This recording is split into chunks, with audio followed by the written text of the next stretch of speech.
Once upon a time in America, there were coupon clippers and there were spendthrifts. The prudent sorts diligently collected their top value stamps and eagerly awaited the latest Sears catalog to pore over the discounted wares. Their more extravagant counterparts spent freely and without much thought to value or economy. This was the natural order. But something curious has happened over the last decade or so. A new breed of American consumer has emerged. Let's call them the Points Plutocrats. These are not the miserly coupon clippers of yore, perpetually hunting for discounted dry goods.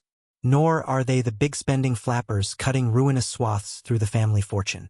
No, the Points Plutocrats represent a distinct sociological phenomenon, arrivistas of a new American aristocracy. Their obsession? Accumulating credit card rewards points and memberships, chasing after exclusive perks like so many bejeweled keys to unlock a suite of VIP experiences previously reserved for the Vanderbilts and Astors. It's an epidemic cutting across generations, from feckless Zoomers scheming for a seat upgrade to pensioned boomers avidly tracking hotel loyalty programs. You've seen them, faces alight, as they linger outside the airport lounge, awaiting permission from the gatekeepers to enter the sanctum of free cocktails and ample electrical outlets. Perhaps you were stuck in line at a trendy music festival while they breezed through to the air-conditioned oasis, branded water bottles in hand.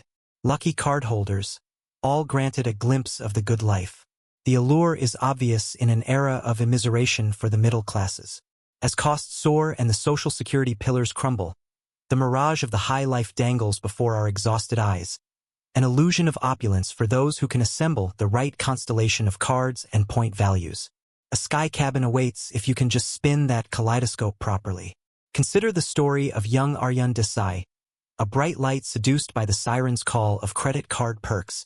During the long years of pandemic quarantine, this millennial Candide chanced upon a new quest maximizing his rewards accumulation through a sort of points arbitrage.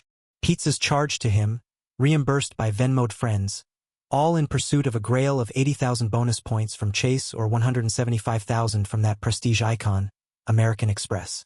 Just picture the young man's face, aglow with visions of gratis concerts and alumni vacation jaunts financed by these lucrative incentives. Mr. Desai represents the ascendant branch of American consumer, the millennial and Zoomer cohorts trading the old coupon book hustle for remarkably convoluted schemes to bankroll enviable lifestyles through strategically applied card perks. It's a phenomenon fueled by social media influencers peddling facile paths to budget-friendly splendor. Who among us could resist the tantalizing promise of a debt-unvexed night in a penthouse suite or box seats at the big game? Human nature, as ever, is the driving force, the innate desire to achieve status through ostensible bargains, to partake of rarefied experiences on the household plastic. There's a primal gratification in the dopamine hit of card swiping one's way to the velvet ropes, the ego swelling as the virtual "you've earned" emblems accrue. Take the tale of Willem van Eck, a tech worker whose perspective shifted from disdainful skeptic to born-again believer upon reclining in a plush first-class suite. This actually is a scheme that you can leverage. His epiphany enlightened him, beholding the promised land of gratis champagne and extra legroom. To the cynics who may smirk at such pretensions, has there ever been a truer picture of the American dream?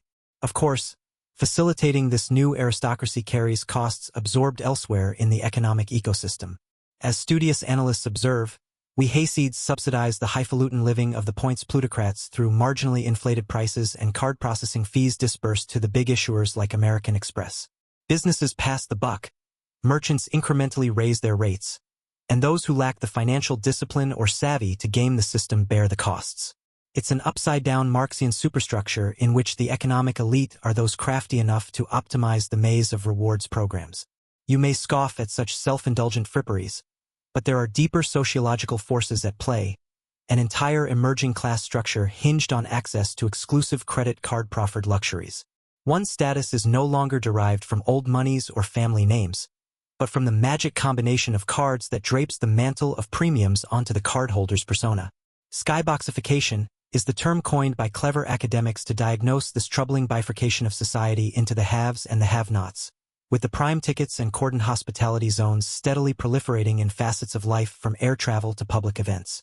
There is the sweaty hoi polloi simmering in the general admission lines, and there are the charmed elite ensconced with their cold beverages and breathing room, cordoned away from the great unwashed. The velvet rope separates the two with snobbish finality. We may chuckle at the young person weighing a prohibitive annual fee simply for the social cachet of a new card, but that trivial reflection encapsulates the broader American crisis. Our nation has gradually transmuted into opposing classes of those with their noses pressed avidly against the skybox glass, and those sipping champagne within, all stratified by the subtle markers of a credit score and its attendant privileges.